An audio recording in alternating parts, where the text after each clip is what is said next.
Hey, what's going on, everybody? This is Tyrone back with Tech Life. Here I have a great article for you guys from the Motley Fool. I will leave a link to it in the description so you guys can check it out. AT&T eats Verizon's lunch.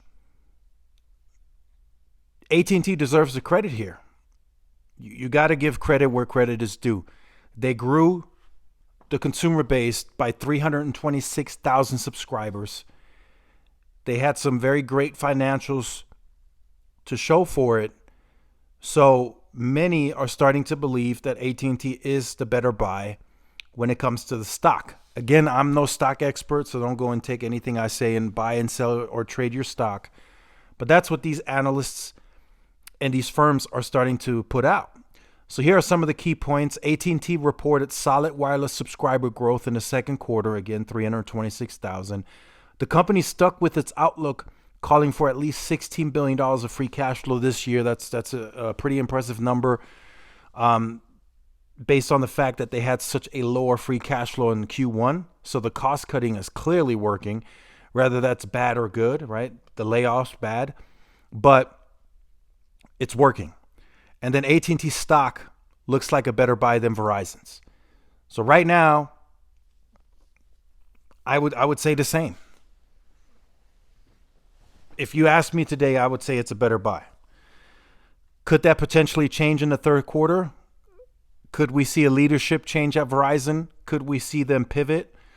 Could very well happen. And I think the NFL Sunday Ticket offer is a very aggressive promotion that's going to get people thinking, hey, maybe we should join Verizon, or that we're on the fence of joining Verizon. This may get them over the fence now. Now, of course, like I said in the previous video, it's just a limited time offer. I wish they would let that run throughout Q3 and Q4 to kind of see what it does for them. But, you know, they're going to do it on a limited basis. So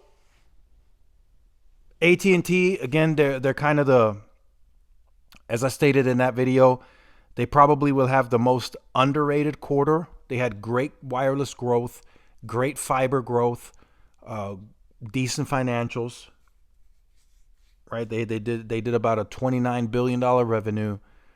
They did about 4.8 billion or 4.2 billion free cash flow for the quarter, one of those two numbers. And again, the outlook for the year is that they're still going to come in at $16 billion of free cash flow, which is still a lot of money that they're making. Of course, they have to pay out dividend and all that good stuff, but still, they're still making a good amount of money. Verizon doesn't look the same, right? Their consumer growth is little to none. They did 8,000 because of business. They did lose 136,000 consumer lines, and you know, financials are decent. They were down on net income. They were down on revenue a little bit. So they gotta pick back up. Verizon has to change. Whatever they're doing is not working. We will get a full quarter now of the My Plan. If they still take losses at the end of the third quarter with the My Plan and now doing the NFL Sunday Ticket, something is really wrong. They need a very big change within the company. They need to change fundamentally. They need to change their brand. They need to change everything across the board to get that company back on the right track. So make sure you guys stay tuned for more. Like, share, subscribe, follow my social media outlets. This is Tyrone with Tech Life. See y'all in the next one. Peace.